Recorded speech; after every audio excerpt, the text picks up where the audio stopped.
Hello, everyone. We are here for the winter 2021 head and hands vlog. Yay. This issue, we say it all the time. This issue is so beautiful, but Bernadette's photography in this is really, truly amazing. The cover, all the project photos, you know, they're a little bit moody, which I love. And you can really see detail and all the beautiful yarns. I just love it. I'll tell you that this is head in hand. And so it's all like things that keep you really warm. And the way the magazine kind of goes, we have to shoot 2 seasons ahead, essentially, so that we have time to do the photos, the layout, design, editing, all that stuff. So wearing these gloves and hats, we are in a warehouse in Kansas City where it is at least 110 degrees. Really hot. All the behind the scenes things. Yes. You want to talk about what you particularly dig from this issue? Yes, I do. I love, there's a couple things I love. I'm actually I have a little spreadsheet here. Not a spreadsheet. I have a, I'm going to share my screen. Oh my gosh, host disabled attendee screen sharing. I'm so sorry. That's my fault. There you go, multiple participants. Everyone can share their screen now. Okay, so this is what I love. I love all the gloves. Can you see it? Yep. I love all the gloves. In fact, I wanted to show you some of the gloves that I love so much. And look, I figured out something kind of fancy with my, let's see if I can make it happen. Oh, I haven't done it in Zoom yet. Uh-oh. Where is the little part where, oh, there it is. Okay, watch. Option camera. Ah, yes. No, whoop, blurry, blurry. Hello. Is that better? Can you see? Okay, these by Christopher Kale. These. I love those. Wrong hand. Right? Yeah. I don't know what it is. There, I'll get this eventually. I don't know what it is about knitting, but knitting where there are like vertical stripes are so impressive to me. So I love this, and it's Gotland, which is amazing. And I just really, really love these mittens. And Dagmar made these. The gloves with 10,000 charts. Oh my gosh, aren't those beautiful? I have actually spun and knit another version, which I'm almost done, for my oldest, for Florence, because these fingers are her fingers are longer and more delicate than mine. But I don't know, these are maybe my favorite project we've ever had in the magazine. I just think they're so, I don't know, they're so fancy, and I feel fancy when I put them on. So let's see, this is gonna get better. I'm gonna switch to here. Hi.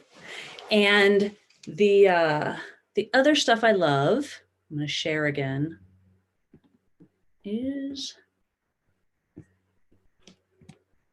this, of course, because once again, due to COVID, we have used our children. So mine and Bernadette's and Natasha Sills did these amazing, like, from yarns that aren't perfect. So not that any of our yarns are necessarily perfect, but yarns that are way less than perfect that you start with. This kind of recipe for hats and mitts that work for any of these yarns. So I really love this, and I love the pictures, because these are two best friends, and they're the reason Bernadette and I, our photographer, are so close, is because our kids have kept us that way. So I love that. I adore this article by Emily. You didn't put on your share screen. I didn't have it. So you've just been watching me do, like. Yeah. All right, let me figure out how to make a share again. Shh. Well, it says I was sharing. There you go.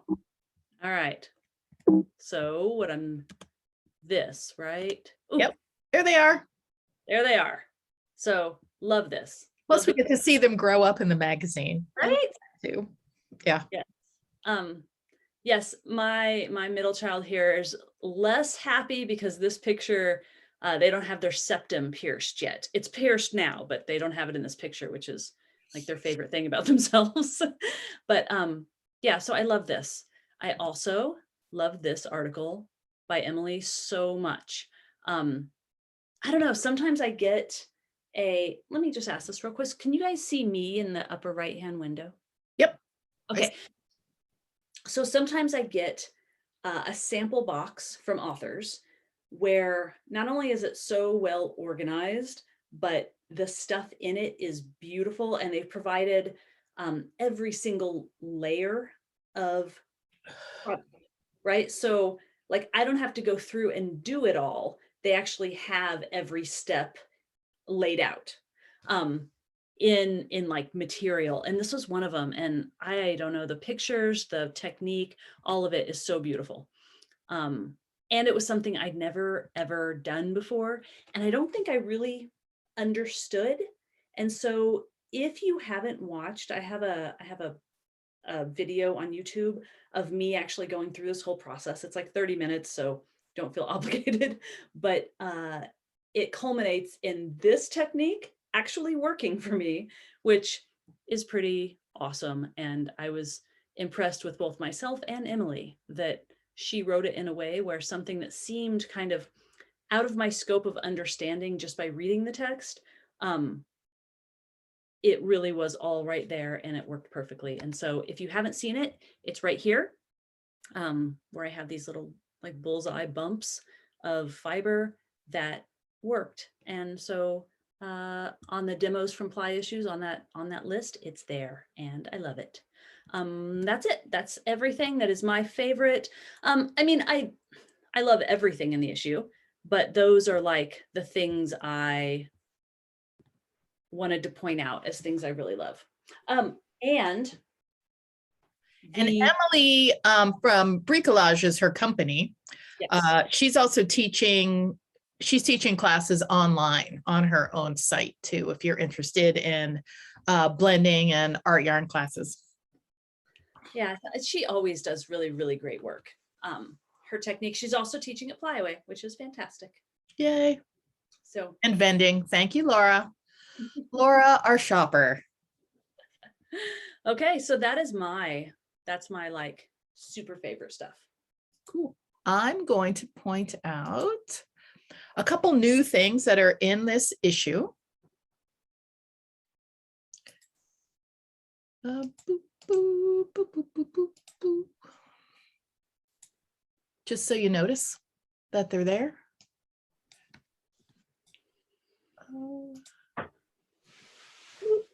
So there's the cover, still gorgeous, gorgeous. First, I'll do my usual of thanking the people that contributed to the issue as far as fiber and tools. Camaj Fiber Arts, Mielke Fiber Arts, Strauch, Jessie Driscoll, made her site is called Made from Coins, Knitter's Pride, Ashford, Bricolage Studios, Frabjous Fibers, Rhapsody Fiber Arts, WebspunWares, Yarn Geek Fibers, Peaceful Prairie Ranch, Abstract Fiber and Yarn, Gritty Knits, that's Natasha. And the wheels we used in this issue in photography are Kromski Sonata, the Hansen Pro, Daedalus Starling, and the Majacraft Aura and a Louet S-10, which I don't have, and I really want one of those. I'm not quite sure why, I just do. I have big fat Irish tension wheel. That was my first wheel ever. Oh. I mean, it's not the one I currently have, right. But the first wheel I ever got was the S-10. A lot of people, the S-10 was their first wheel. Which is kind of rough for your first wheel because you can't decrease the tension to like nothing. Yes. And so as a first wheel, like I struggled with adjustments a lot, but now knowing how to spin, it's a really valuable like wheel to have. One of the new things we're doing, and we started in this issue and we're moving it forward, is Take 5. So these are people who are spinners, and we ask them a question or give them a prompt, and they answer it. Maggie, this one was, talk about a hat that you love that you've made, or something that's a head covering. And if there's a story behind it. So it's Michelle Boyd, Mary Egbert, me, Debbie Held, and Maggie Casey, who made a brand new hat, which is beautiful for this. And I talked about a hat that I made my daughter when she was in middle school, and pretty much everyone in the family has worn it. And I spun it from a singles yarn and knit it into a lace pattern, and it has held up all of these years. So in the next issue, Jacey write its goat, and Take 5 is all about your favorite way to spin mohair. Is that right? Yes. Yep.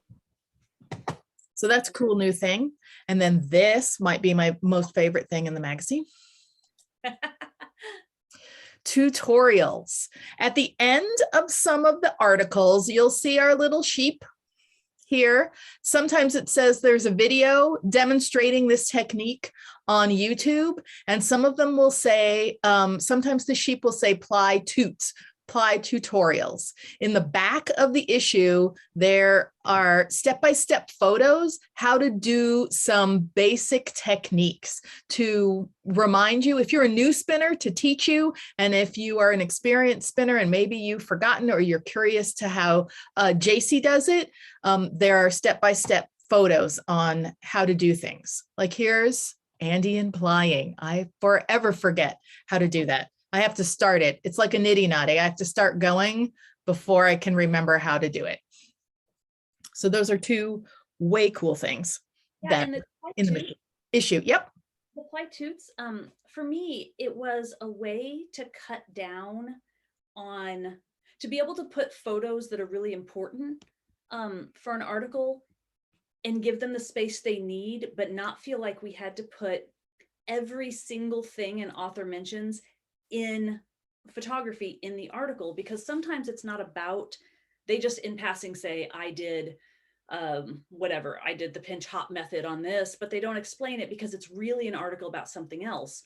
But we didn't want to leave people just hanging, not knowing what that was. And so article or techniques that are mentioned in articles, but where it's not the focus and they're not like thoroughly explained, we're trying to put them in this little like ply tutorial section in the back, which and a lot of them are the ones that that authors use over and over and over again. So now I've been building this whole like library where Elizabeth, the person that does our layout and design, can like go in and just, I tell her which toot and she can just plug it in. That's awesome. Cool. All right, you have a demo. I do. Please teach me how to do this because it makes me want to cry. Okay, well, first of all, I'm going to preface this with, you are not Stephanie Galstad? I am not. In no way.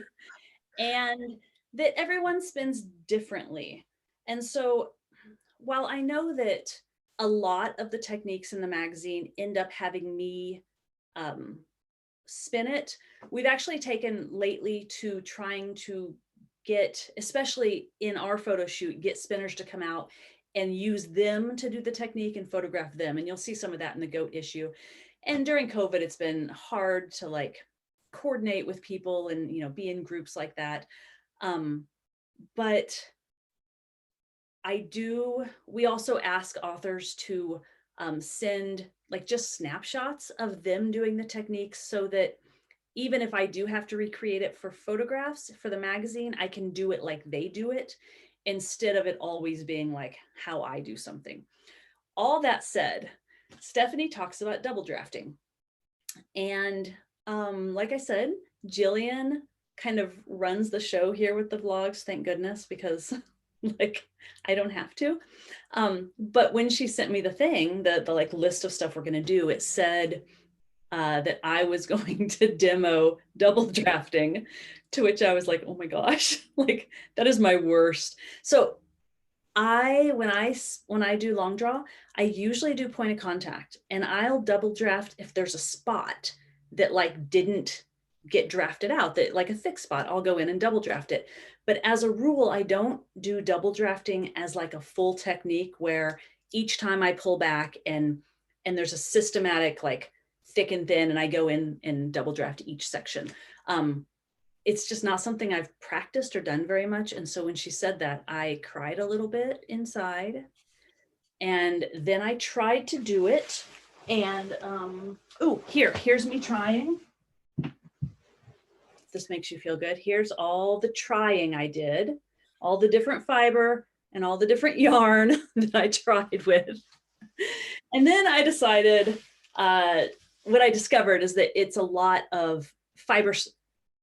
Well, you'll see in the video, but I wanted to point out that in the magazine, I didn't actually take pictures because Stephanie doesn't have a way right now to take pictures of herself doing it. And so we did. And she does her. Did she do the illustrations or did Kiana do them? No, Kiana did them, but we did illustrations instead of pictures of me doing it. But here is a 10-minute video of me working through the process. And yeah, so don't be don't judge me too harshly. But I'm going to share the screen and then I'm going to show that to you. How about that? Share. And, ooh, is this what I'm doing? This is what I'm doing. Wow, your desktop is clear. That's for you guys. Okay, so what am I doing here? Slideshow. Yeah, there we go. All right, next one. And, oh, look at me.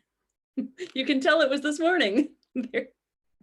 Hi there. Okay, so the thing I want to demonstrate today is Stephanie Gausted's double drafting. And it's a long draw technique where you pull, when you're drafting, you pull back quickly. And what you're left with ideally are these thick sections and these thin sections. The thin sections, you want to draft backwards quickly until that thin section looks like the yarn you want to create, what Stephanie calls your proto yarn. The thick sections are what she calls the pearls. So ideally, when you draft back, you'll have something that looks like a string of pearls, like pearl, proto yarn, pearl, proto yarn. And then you drop your backhand, you drop the fiber out of your backhand, you bring it forward, you pinch on either side of one of those pearls, your first one ideally, and you double draft. You draft again to get that pearl to match your proto yarn. So that's like the gist of the technique. Draft. As you're spinning, you should have twist in front of your fingers. Your pinching fingers are here, your untwisted fiber supply is here, and you've got all your twist in front.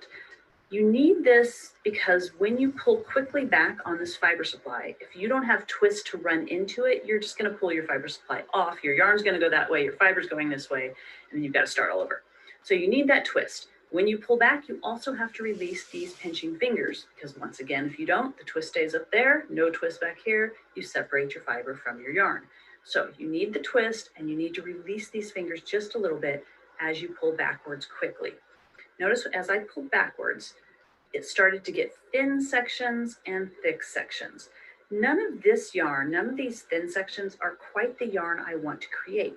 So I'm going to keep drafting until I get what Stephanie refers to as a proto yarn. Okay, so say this is the yarn I want to create. Like I'm happy with this yarn. This yarn looks just like I want my yarn to look, my proto yarn. I need to get rid of these thick parts. Here's one here. There's one back here. There's one back here. Out of the screen, you can't see them, but they're all there. Stephanie kind of refers to this as a string of pearls. Mine doesn't exactly look like pearls, but I've got one here, I've got one here, I've got one here. They're a little bit longer than Stephanie got, but my fiber is also a little bit longer. So once I get this, I need to take my front hand, pinch in front of my first pearl, let go of my fiber supply, bring it forward, and pinch right behind that pearl. And then I'm going to draft the whole thing again, which is the double and the double drafting, until this pearl, previous pearl, looks like my proto yarn, which I've gotten right here. And then I'm going to move to the next section, right, which is right here is another pearl. You can't, it's not quite as thick, but this is much thicker than this when we're talking in terms of yarn. So pinch and draft until it matches. Go on down, pinch, double draft. And this one needs a double draft too. So until I'm happy with this whole make of yarn looking very similar in diameter. When I am, I get back down to my fiber supply. I pull backwards again rather quickly. And in this case, you'll see that I weirdly, except for this little section up here, don't really need much double drafting.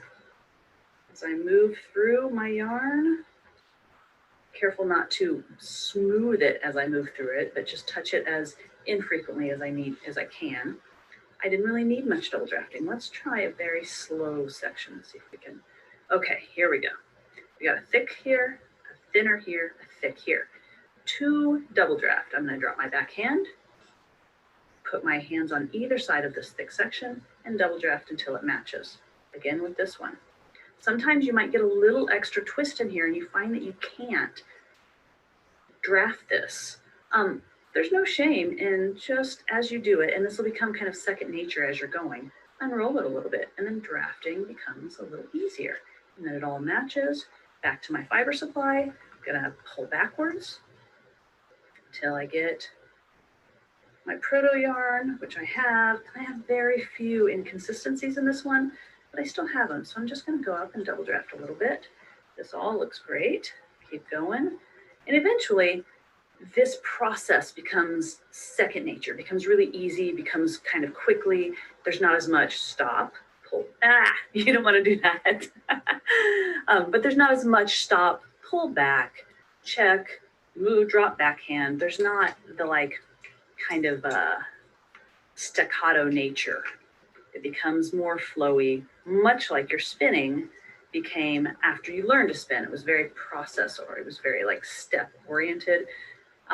This is when you're first practicing, but then it becomes like a more flowy process. Okay, so let me show you with a different fiber, because this is a technique that is heavily fiber related.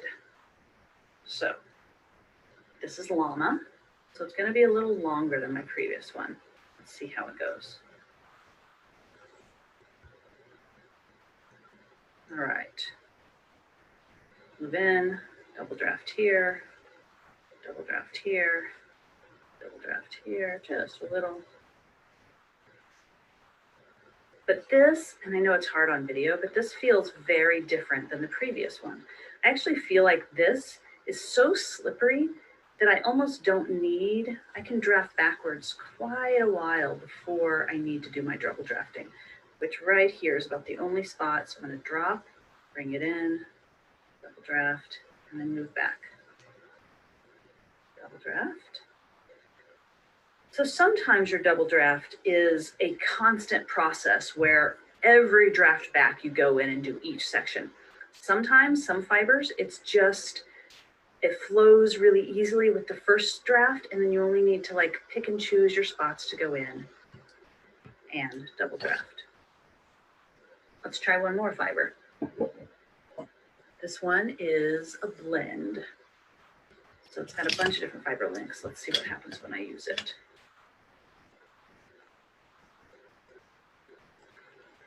Alrighty, proto, pearl, drop, move in, and double draft a little bit. Double draft a little bit. That all looks good. So let's try and focus on, I'll do slowly if I can.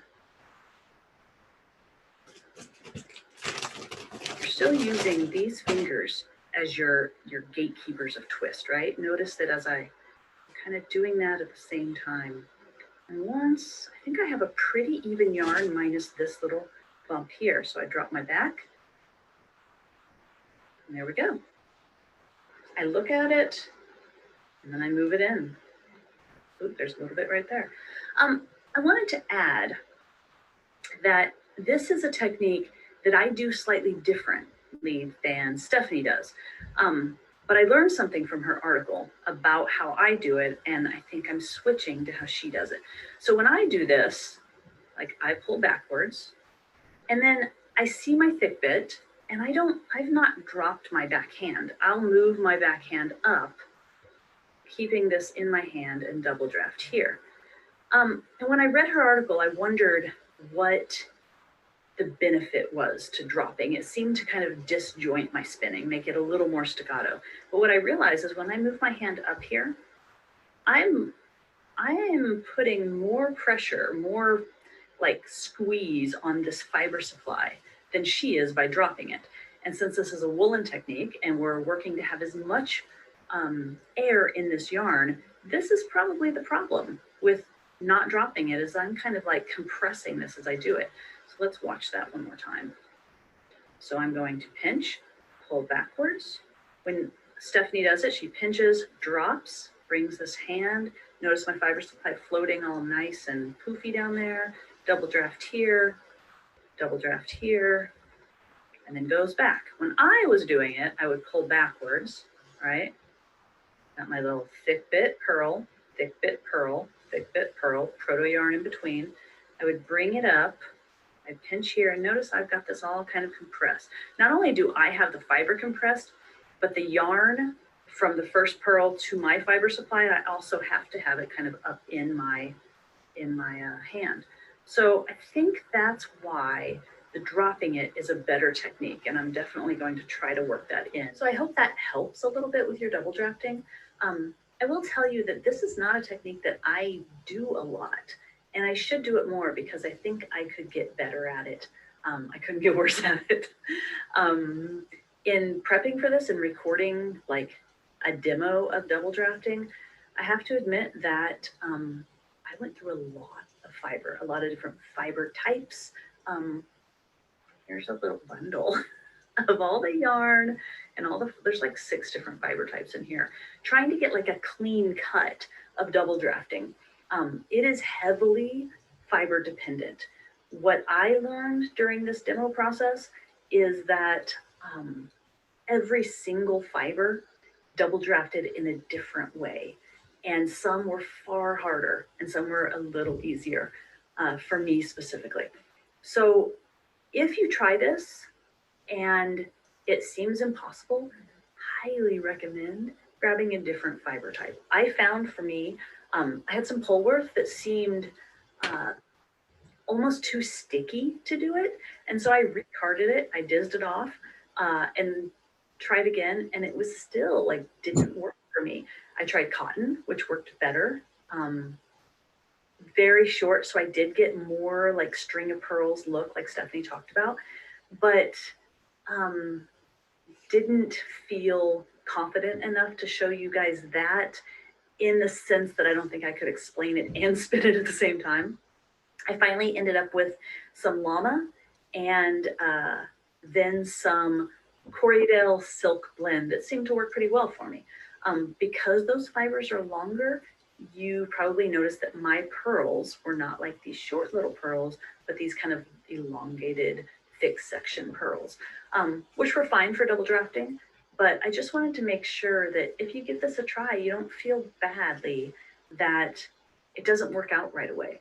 Because while some of it is just getting used to the technique, a big part of it is the fiber that you choose. So that's it. Okay, let me stop the share. I am going to get better at this. Okay, there. What do you think, Maggie? Was that totally wrong? I have questions. I have 2 questions. Okay. What was the first fiber that you used? And what was the preparation of the 3 fibers that you used? Okay, so the first fiber that I used on the video that really like worked well for me was the Corriedale silk blend. So the brown, it was brown, the brown one? Yep. It was from, do you remember Alpenglow yarn? She now does like the skein twister, and she's like electronically super cool. Yeah. But she used to do these small batch local fibers that she would blend. And so I still have a bump of that. And so after trying a bunch of other fibers, that one worked the best for me. The second one was the llama. And the third one was, where'd I put it? But was it top or was it roving? It was roving. Okay. And the third one was this, that is from the video where I did Emily's smooth. So it was all woolen prep. All woolen prep. I did mess around with some like worsted or some parallel fibers, and it didn't go badly. But what I discovered was that when I pulled back, I almost didn't need to double draft because all the fibers were aligned enough that it kind of just slid into like a nice smooth yarn.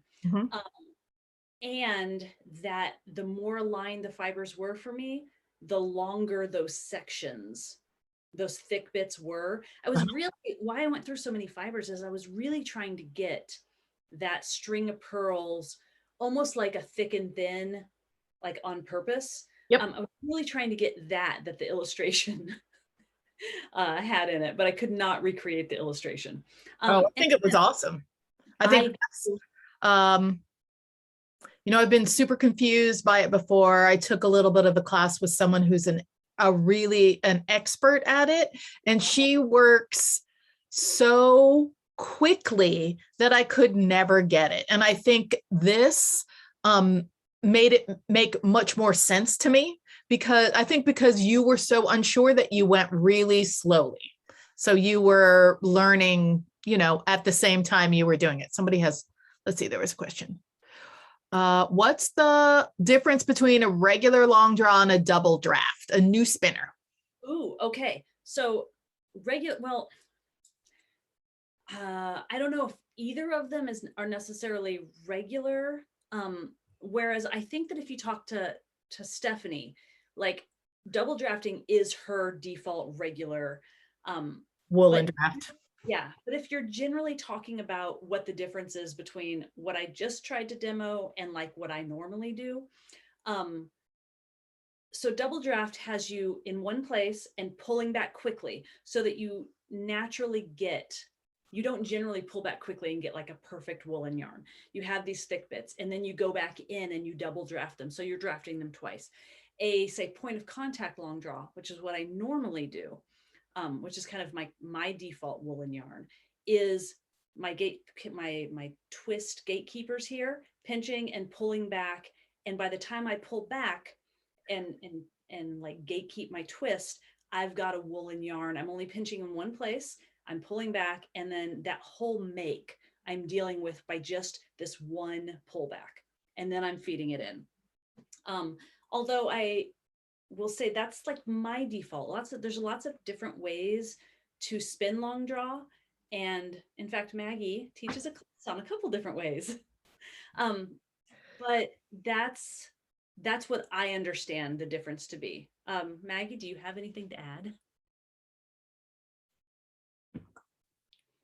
No. Am I? You're on. Okay. I had a friend who went on sabbatical to Wales years ago, and she joined the local spinning group there, and she spun her woolen yarn point of contact. And they said that's not woolen yarn at all. So I think a lot of it. Oh, my favorite kind of people. There's only one way. No. But for them, woolen yarn was double drafting. And I think that's how Stephanie like has that view too. Right. At Yarn Fest, Elizabeth Johnston took my long draw class. Elizabeth Johnston from Shetland. When I saw her name on the class list, I went and threw up, because it's like, oh yeah, right. because she makes her living spinning long draw. And at the end of the class, she was very, very gracious. And I said, well, how do you spin long draw? And she said, well, I spin it the way you do, which is point of contact, but we don't call it American long draw. Nice. We so do you do, when you do point of contact, do you ever go back in and double draft? I try not to. I mean, I do sometimes, but I really try to be in the rhythm so I don't have those slubs. But I do think a really woolen prep is what you want, because the whole point of long draw is air. Right. I found the most difficult part for me in spinning the double draft is going back and double drafting those areas without compressing the yarn I've already spun. Even if I let go of my fiber supply, going back and like making sure to not smooth it as I went, right? So I was going to show, if it's okay, if you guys can see, where is my, okay. If you guys can see, can I make that happen, what I'm doing? Can you guys see me, or are you still? We see your face. What are you looking for? Your Just, hands? You have to I'm switch looking- cameras. So here, I'm going to do this. I'm just going to not switch camera right now. And I'm going to show real quick. You have to tip it more. Can you see me? There you go. Yep. Okay. So long draw, oh, this is not a good fiber. I have this this fiber that I'm using that is essentially a blend of really long and really short. But so here is kind of what I would do. Let's see, if I were just spinning like point of contact long draw. You asked kind of what my normal long draw is. It's just this. It's just pinching, pulling back, pinching, pulling back till I get a long enough make. I'm happy with the twist, and then I feed in, and then I pinch, pull back, pinch, pull back. So I'm generally pinching in one spot, trying to handle it the least amount possible, and then feeding in. Opposed to the one we just did, which is like pull backwards, get this thick bit, pinch, pinch, and double draft. The part that I have trouble with here is that when I do that, let's try again. When I do that, say I get two of them right there. I go in and I double draft this section, right? But then I have this one right here.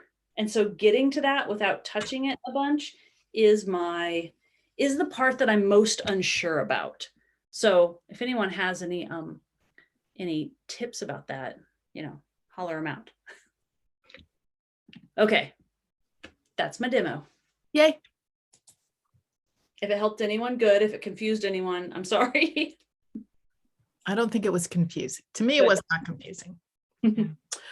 I am going to talk about the Clemis and Clemis lock pop, which they were very graciously sent to me, and I'm a little bit obsessed with. Let's see. Here it is. I'll unattach it and hold it up when I'm done, but I have it attached to my table, and as you can see, there's no way it's moving. What a lock pop does for me is it pretty much replaces a flick card.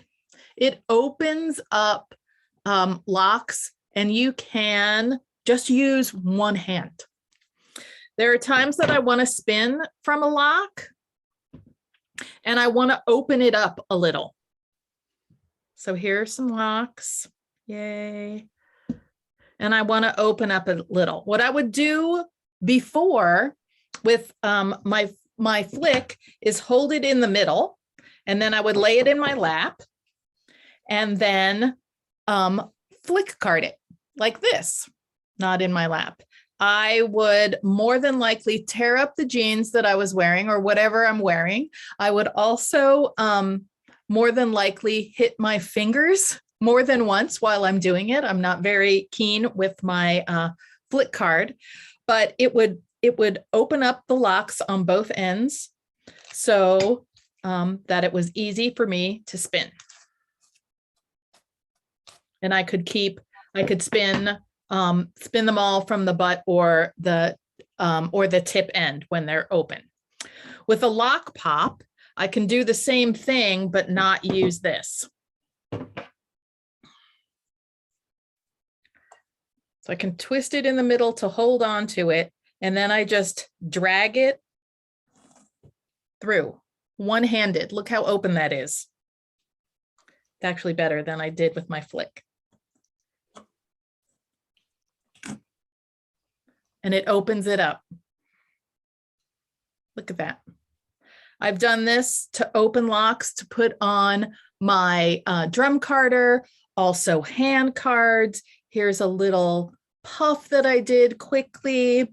If I just want to open parts of it, I take more than one lock, not just parts. If I don't necessarily need to open individual locks all the way, I can drag several across.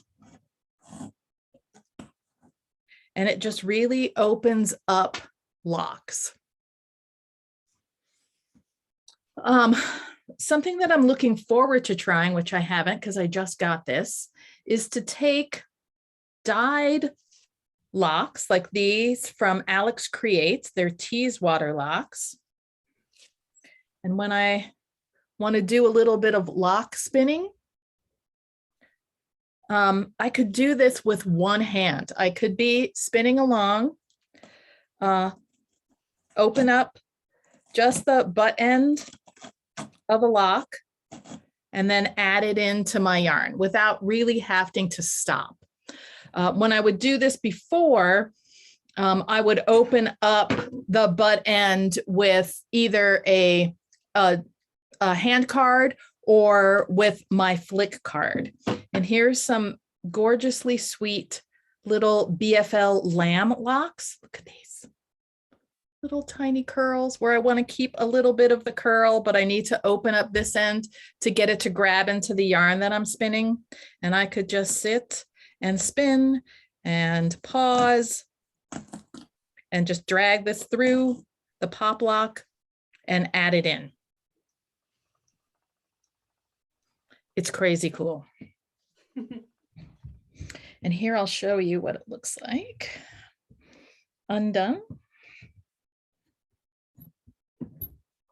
Swap the camera back because the light's better.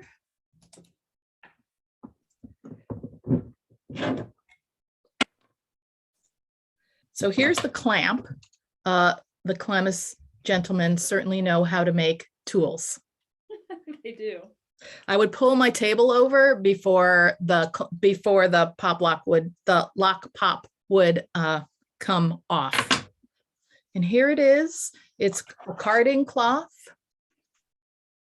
on a piece of wood, and you see that the angle that they've cut it, that helps to keep it stable and to allow you to work, or allowed me to work with just one hand as I was working through it with that angle. I love this thing. I'm going to spin some lock yarn. All right, Miss Jacey. Yes. You want to talk about goats? Oh, yeah. Hi. I'm working on my take 5 for next issue. So. Which issue? For the goat issue, actually. Oh, I wasn't the last one in. If you're writing for PLY, your stuff was due a long time ago, but if you are putting together PLY, such as me, you can wait till the very last minute. Okay, so the goat issue, that's coming up. And I think you're gonna love it. So we found a goat farm, which is about 20 minutes away from here. And like I mentioned before, shooting like the winter issue in 110-degree weather, we had to shoot this about 2.5, 3 months ago, which just so happened to be not at the perfectly correct time to get the most like beautiful goat locks on goat. But it was still lots of fun, and goats are hilarious.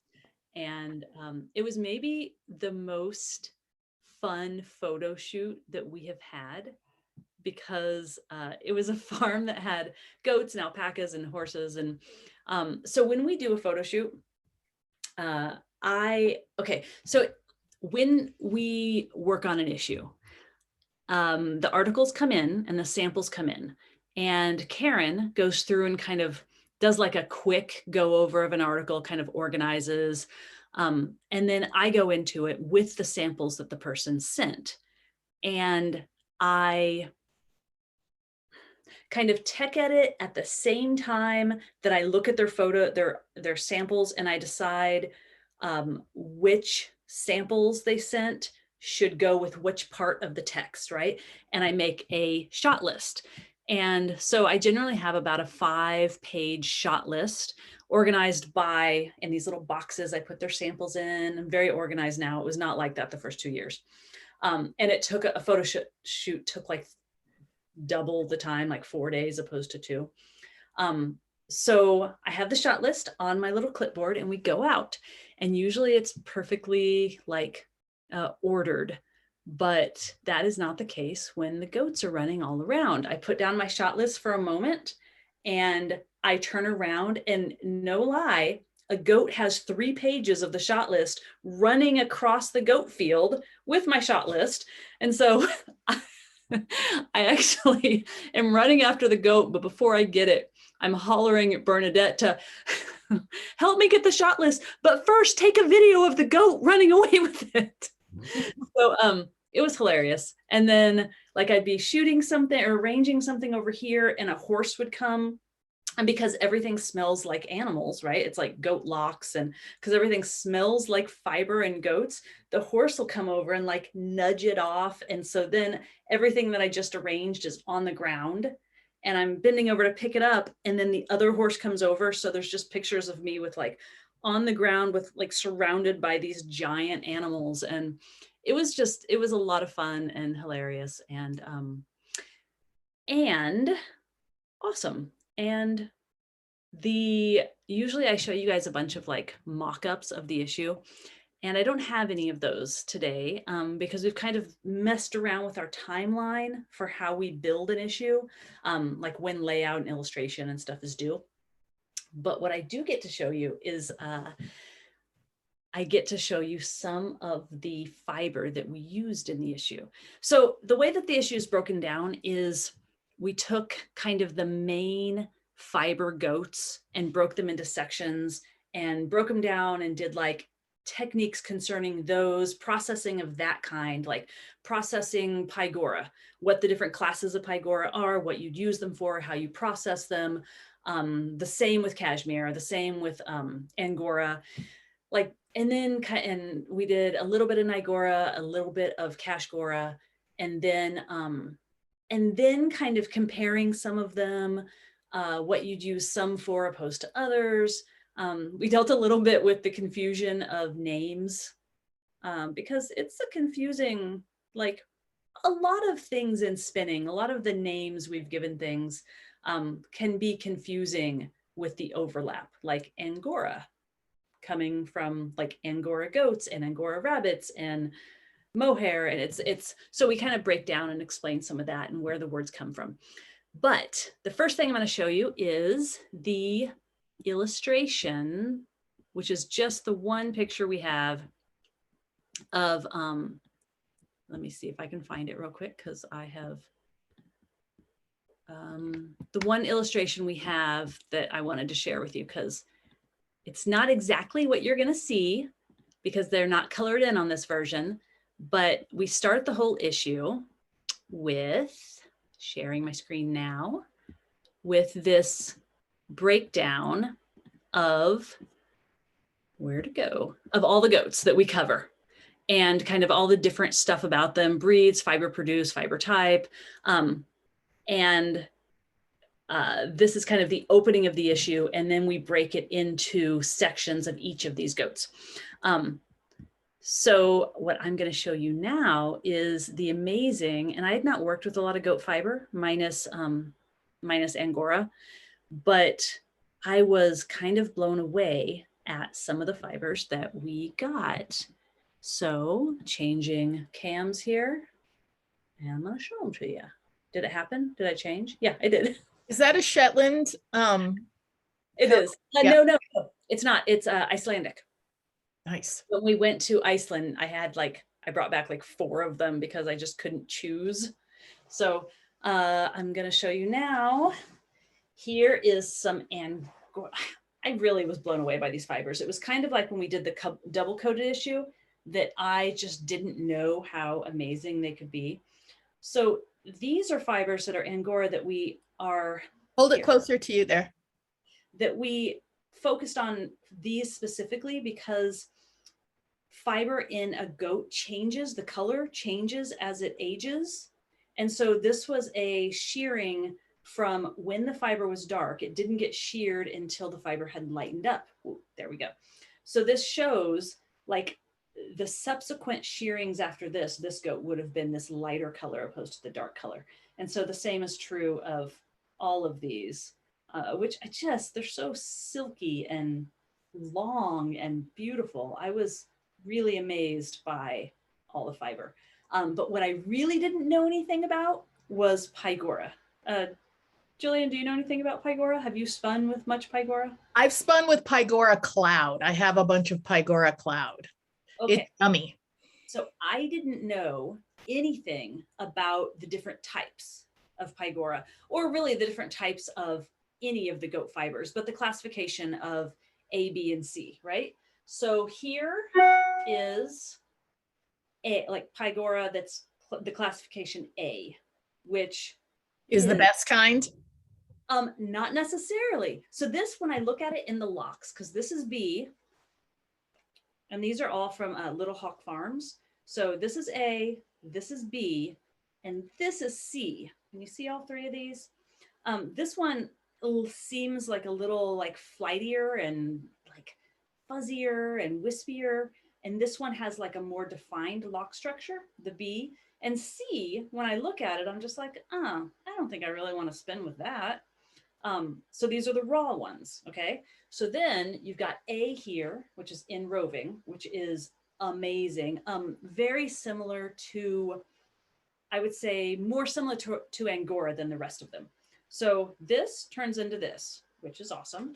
And then we have B Cloud, which again, like almost softer and a little bit easier to process, I think. And really nice. But then you get this C, okay? And when this is dehaired and processed, you get this cloud that is like, if I had to, I don't know that in a field test, I could tell the difference between it and cashmere. It's like like the softest. So this one that kind of looks the crummiest, I say that in a loving way, processes out to like the most beautiful, soft, fuzzy fiber that I have held. It's really, really nice. I just didn't know. I find any issue that we do, where, am I there? Have I become gone? Okay. Any issue that we do that I know the least about is always, once we get like 3/4 of the way through, is always becomes my favorite because I learned so much. And those are, they're the scariest ones to go into, but ultimately for me, the most rewarding issues are the ones I don't know very much about, and the ones where I get to chase around goats who are eating your shot list. Hilarious. In fact, we have to put, I'm sure you will see a photo somewhere in there of the goat running away with my shot list. Michelle asked how the clamp and the lock pop interface. There's a hole and it just slides in like this. It's amazing, isn't it? How the simplest tool, like that's a pretty, like, it's a really simple tool. And I will say, with not embarrassment, but I used to try to make something like this by clamping hand cards to the table. Right. And you can imagine how well that went. Oh, I wanted to show you one more thing that for this issue I used, and I don't know if you'll see it in the magazine, but sometimes indie artists send us like stuff that maybe will help in a photo shoot, or and so this I don't know that it made it into a shot or will make it into the magazine, but this woman that runs Twin Mommy Creations, which I don't know that I'd heard of before this point, she made this little stand, which is for your phone, right? Like while you're spinning, you put your little phone on there and it stands up.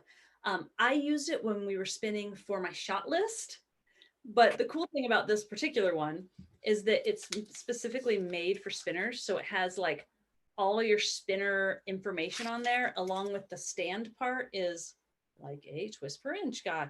Like, I just thought it was so, it's kind of brilliant. I think she made one originally for for knitters and people really liked it. So she made one for spinners and sent it. And I don't know, I think it's kind of awesome. I have it here with my phone on it, but I also used it for the shot list when I was spinning. Because sometimes I sit down at a wheel and I'll throw the shot list on the ground. And so I can look down and see what shot Bernadette needs to get. But then we'll do like the whole series. And then Bernadette will be like, really, your clipboard is in every single shot.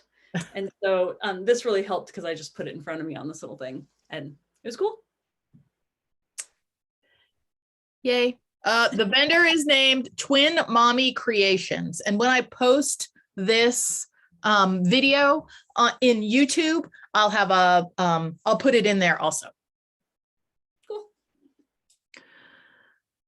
So another thing that I'm excited about, and not just because I'm not buying any fiber until PLY Away, are the vendors that are coming to PLY Away. I'm trying very hard not to buy any fiber until PLY Away. We have a great list of vendors. They're listed on our website for PLY Away, but I thought I'd read them out too. And also, how cute is our illustration for this year? It speaks to being careful and being joyful to be together. To me, that's what it says. I love it. And I just grabbed some photos of from some of the vendors that are coming. We've got 316 Dye Studio, Apothecary, Aunt Steph's Homemade Gifts, Bricolage, Cardinal, and that's one of Emily's bats right there, Cardinal Woodwork, Clemis and Clemis, and I'm kind of lusting for one of their drum carters now. Daedalus Spinning Wheels, Desert Panda Fiber Arts, Essential Fibers, Michelle, Evil Michelle. Does she still go by Evil Michelle? I think she can't get away from it. I have nothing to say about it. Flannel Cakes Yarn, Gritty Knits, Natasha from this issue, Hansen Crafts, Hip Strings, Maybe Crafted, Ross Farms Fibers. It's right here, some cracker fiber. If you are doing save them to shave them, shave them to save them. That she will have tons of fiber for that. Deb Robson's doing a shave them to save them sweater spin and knit along now over on her website, and I'll link to that too. I'm making myself a note. Spry Whimsy, Susan's Fiber Shop, The 100th Sheep, The Natural Twist, The Sexy Knitter, Treasure Goddess Yarn, Wild Stitchers, Woolworks, etc., Yarn Barn, and 3 more spots yet to be filled. Is that right, Jacey? Yes, I actually need to go through. We've gotten several applications and I just haven't gone through them yet, but I need to do that. But so if you know anyone, we still have a couple spots that I have not assigned yet. Right on. And now, drum roll, please. Oh, yes. Jacey's going to make an announcement that is outstanding and fun and fabulous. And I've been bugging her about it forever.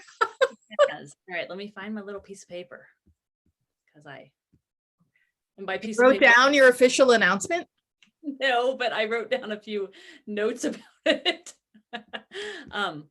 Okay, I have just closed my computer. When I say find my piece of paper, I mean my document entitled Document 17. So, on your clean desktop. So I am going to start, and well, first let me lead up to this. Have you noticed I can't ever just say anything simply? I have really loved doing the PLY, our little YouTube sheep, where if there's an article that like there's a demo for, and whether it's someone else, the author does it or I do it, I have loved doing the demos. I don't know, it made me feel very connected to the community in a way that I used to feel, well, before COVID and when I would teach more. I've missed talking about spinning and talking to people. And so I'm going to take a page out of everyone else's book that's way ahead of me and try out some online teaching classes. So that's my announcement, is I'm going to do some like Zoom low volume, as in, you know, not too many people, online classes, like 2 hours. And I've been kind of messing around with what kinds of things I wanted to teach. And I was kind of going back and forth between like fundamentals, like almost a series of fundamentals, because I find when I used to teach like texture classes, that was always something, those little things that are in between the technique that I was teaching, those little things that people are like, oh, can you real quick show me how to do that? Because no one ever showed me. I've gone in between teaching kind of those classes and then teaching kind of like sexier classes. And so I kind of need some help on what I should teach, what you guys think. I have some ideas of doing a kind of the difference between woolen and worsted, right? Wait, Starting. we have a poll. Yes, we do have a poll, but I'm going to tell you, unless you're going to tell them. Who's going to tell them? Go ahead. Okay. They're kind of self-explanatory.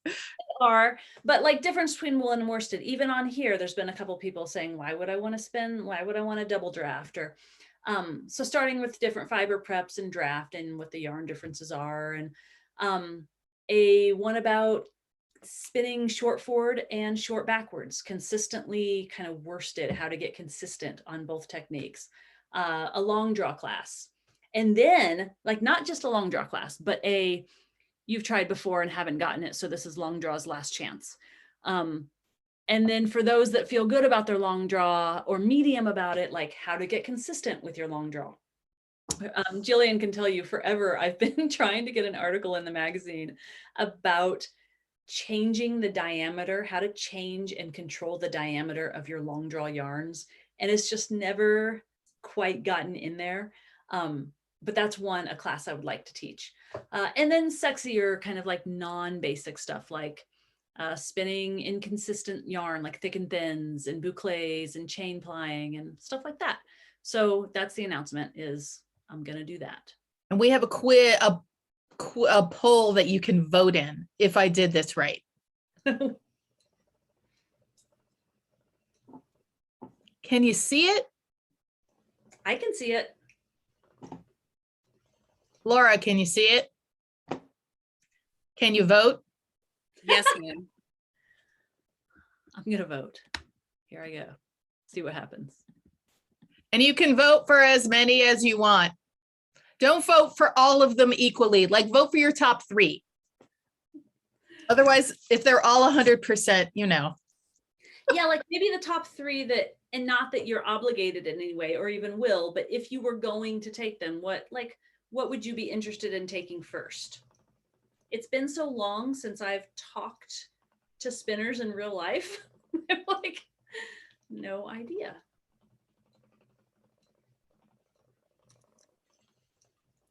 Oh my God, this is so fun. Are you seeing things? I'm seeing it live. Where do I see it? Are you seeing it? No. Going long is at the top by a lot, by double. Okay.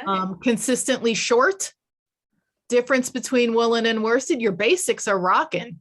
Okay. I think that sometimes people feel like they should know all this, like the basic stuff. But it's kind of hard to, unless you take a class about it specifically, like, I think that sometimes in classes, we assume people know these things that are assumed to be basics, but really it's just where and who you learned from. And we all have like these gaps in our spinning knowledge, and mine happens to be double drafting. Right on. I'm going to take a picture of it in case it doesn't save the way I want it to. All right. Looks like everybody who wants to vote voted. So I'm going to end the poll.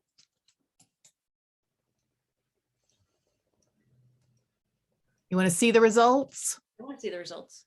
Wait, first I'm going to download the results. Then share the results. Can you see it? I can see. Ooh, yeah. Going along is like, ooh, see the one I want to write. I've been wanting to get in the magazine for so long. 80%. Nice.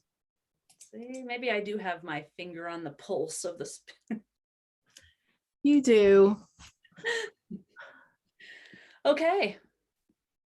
Ooh, I would like to do that. I would love to do a guild Zoom class. That'd be fun. I haven't taught a guild in so long. I think I just really miss spinners and people. You miss people. You miss spinners. Spinners are awesome. I feel lucky to hang out with a lot of spinners by teaching and with my Patreon. Twin Mommy Creations. There's like 3 people asking for us to say that name again for the And if you go in the chat, if you look in the chat, I think Laura put a link there. Okay. Cool. Yep, close to the bottom. And now, is it football time?